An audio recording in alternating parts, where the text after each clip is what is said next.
Alright, Browns fans, buckle in. I've got something I need to talk about today that might sound absolutely wild on the surface, but the more I sit with it, the more I realize how real it might be, and how game-changing it could end up being for this team. I'm talking about the Cleveland Browns potentially doing something almost no NFL team does. Something that flies in the face of traditional roster building. I'm talking about keeping for quarterbacks. Yeah, for now, I know what you're thinking. For quarterbacks, seriously, who does that? The answer is, basically nobody. Most teams ride with two quarterbacks, the starter and a backup. Some go three deep if they've got a rookie they're trying to develop or a guy with upside they don't want to risk losing. But four, that's almost like a college depth chart. That's not just unusual, it's almost unheard of. But there's real buzz that the Browns might be headed in that direction. And I gotta be honest with you, it's got me fired up, confused, optimistic, skeptical, all at the same time. Now here's the kicker, this isn't just idle speculation.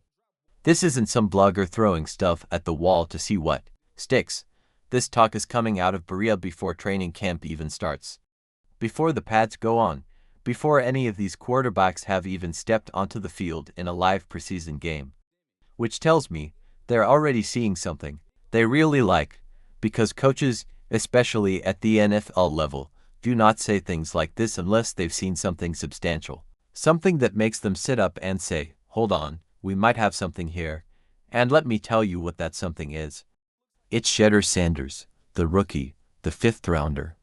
The guy that a lot of people wrote off as just another late-round project, but the way the Browns are talking about him, you'd think he was a top 15 pick.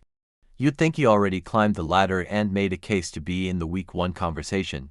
And here's why I think this matters so much, because if you're a rookie quarterback, and you're getting this kind of praise before you've taken a single preseason snap, that means you're checking every box, every single one. So, please, take 2 seconds to hit the subscribe button, like the video and leave your thoughts in the comments. Thank you for your support. Think about it. The install periods during OTAs are where rookies are supposed to be swimming, confused, behind schedule, playing catch up to the vets. But instead, what we're hearing is that Cheddar came in, learned the system fast, made the right reads, showed off the arm talent, and, maybe most importantly, didn't look overwhelmed. That's rare, especially in Cleveland, where quarterback expectations have been so heavy, so often. So now let's lay this quarterback room out in full and look at why keeping all four is even being discussed.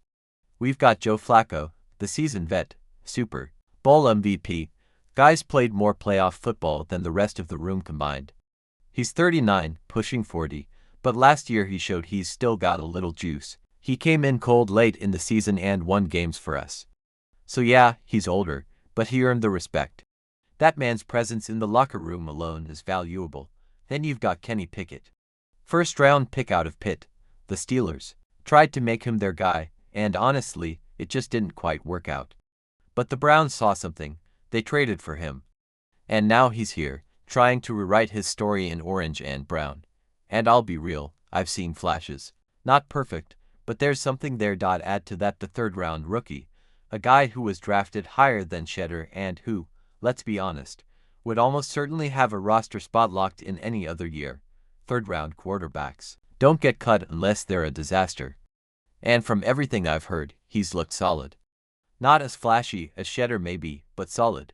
And then there's number 12, Shedeur, the wild card. The rookie with the famous last name, but he's not coasting on it. He's ballin'.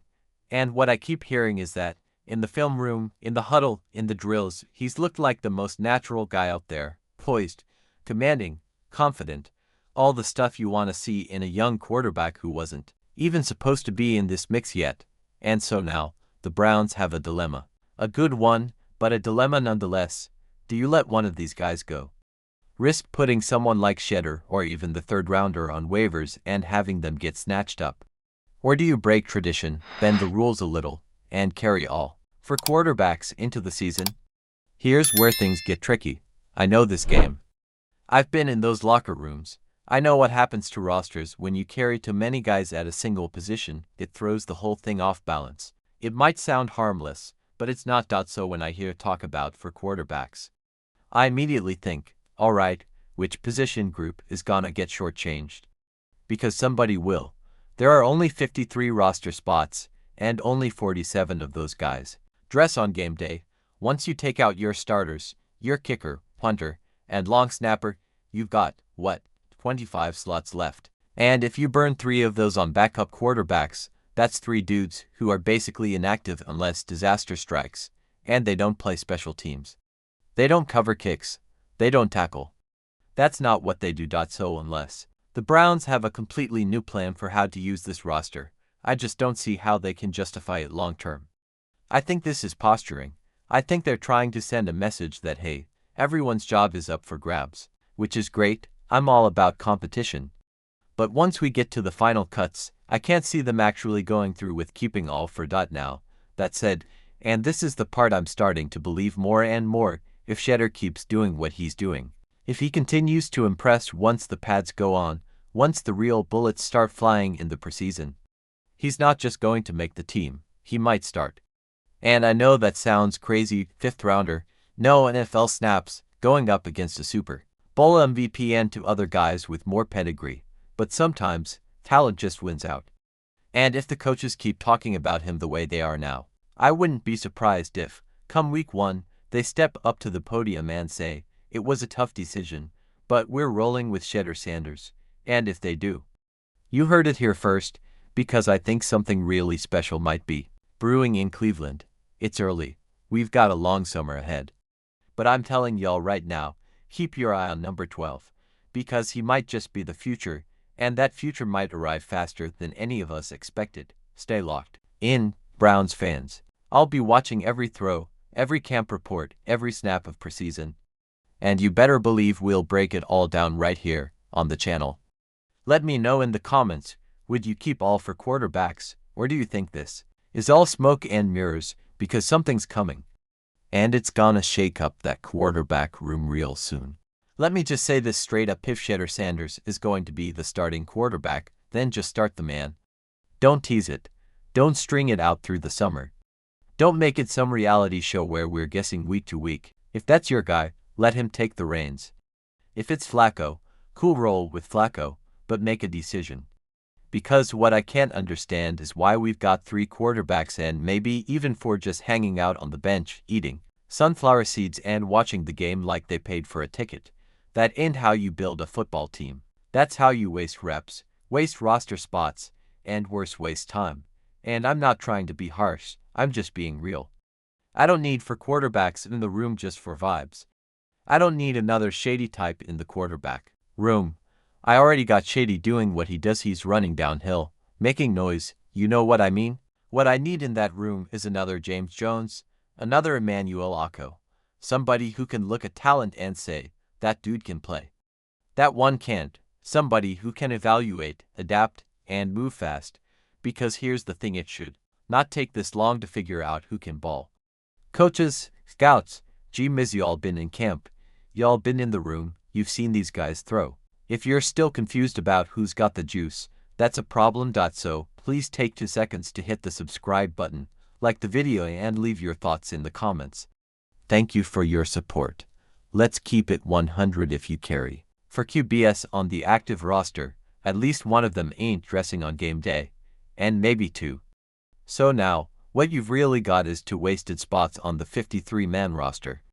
Guys that could have been helping you on special teams. Guys that could have been running downfield or helping in nickel packages.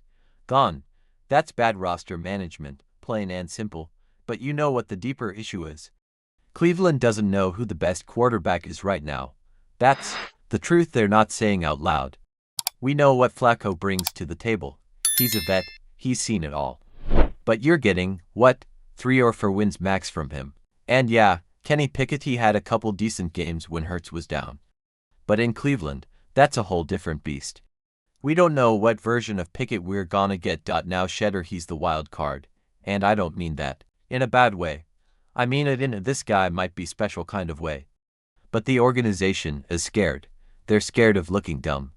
They drafted him in the 5th round, so if they throw him out there as the starter in week 1, they know the media is going to come for their necks like, why'd you wait until the 5th round if he's your guy? And nobody wants to answer that. But here's where I get annoyed. Because if you've been in those meeting rooms, If you've been on that field during OTAs and minicamps, you already know who can play and who can't. You already know who walks into the huddle with command, who throws the best ball, who has the poise. And all the noise coming out of Brown's camp is saying one thing: Shedeur is legit. They're saying the dude's got ball placement like a vet. He throws a catchable ball, he's reading defenses faster than expected, and yeah, he's still learning the playbook because he's a rookie. But when it comes to raw talent and upside, he's the most gifted guy in that room. And let me bring up the money real quick, cause some people keep throwing that around like it's a factor. You're talking about $7 to $8 million to keep for quarterbacks. That's pennies in the NFL. For a quarterback room, that's nothing. Nobody in that room is making starter-level money, not one of them. So financially, there's zero pressure to make a move. You can afford to keep all four, but again, that's not the problem. The problem is fear. They're playing it safe because they don't want the optics. They don't want to make the GM look bad.